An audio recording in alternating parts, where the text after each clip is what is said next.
Sanibonani bafundi. Siyanemukela engosini yethu yokufunda ulimi lwethu lwesiZulu. Esifundweni sethu namhlanje ke sizofunda umsindo othi mbo. Nanku ke umsindo othi mbo. Nansi ke imbazo bafundi, nayibona ke imbazo la. Imbazo ke siyayisebenzisa ukukabha ngayo izinkuni kanye nezinye izinto ezidinga ukukatshwa. Niyawuzwa ke umsindo othi mbo egameni elithi imbazo. Bese ke siba nanali iphepha kanye nanali elinye futhi iphepha. Leli phepha niyalibona ukuthi liphelele, alinalutho, alidabukile. Kodwa ke leli iphepha lona lidabukile, linembobo. Sithi imbobo ke lena bafundi.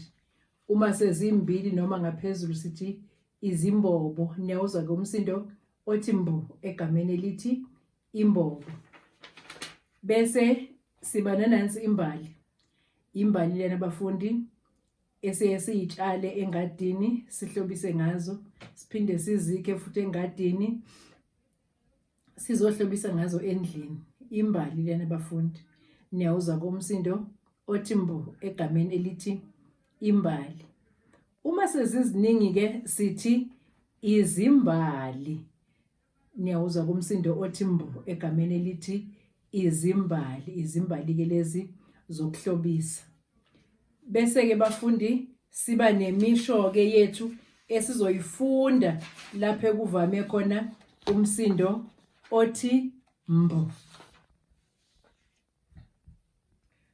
Umalume ukabha izinkuni ngembazo.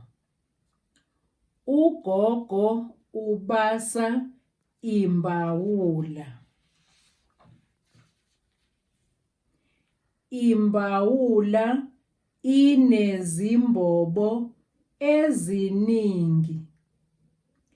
Thelani amanzi embizeni.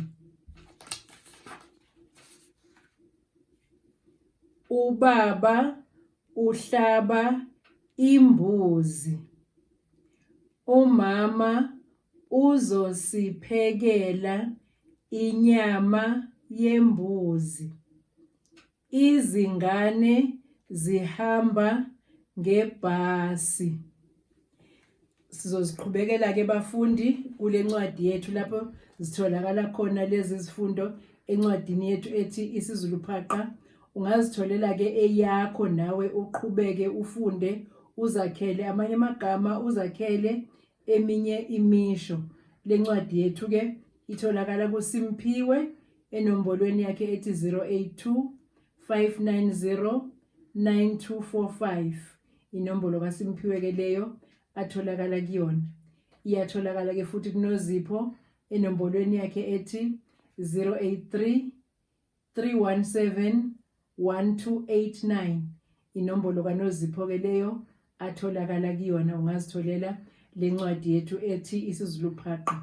Siyacela ke futhi bafundi nabazali nichofe usubscribe, nichofe ulike lapha kwa YouTube, nisilandele kulezi zifundo zethu. Siyabonga bafundi, nisale kahle okwanamhlanje. Sobona futhi esifundweni esilandelayo.